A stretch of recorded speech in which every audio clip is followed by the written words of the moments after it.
رکاب مزدا، ولی مال این مزدا نیست. ما خودمون برای شاسی درست کردیم. این شکلی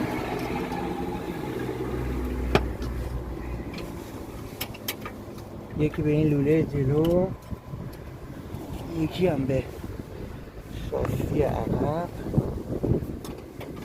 ببینید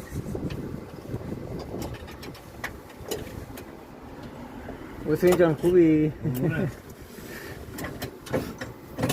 کلی بعد از 2 روز فکر کردن و 2 روز ابتکار عمل بالاخره این چیزو براش درست کردیم که جوش ندیم، یعنی همش بشه پیچ و مهره‌ای.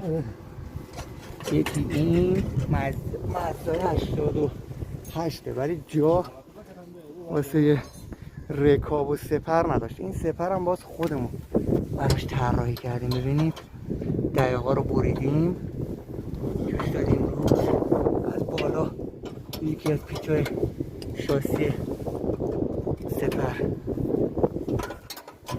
وصل کردیم.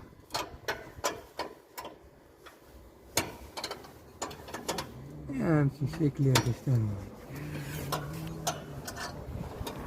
همین سپر، همین گاردا رو، رکابا رو ببخشید.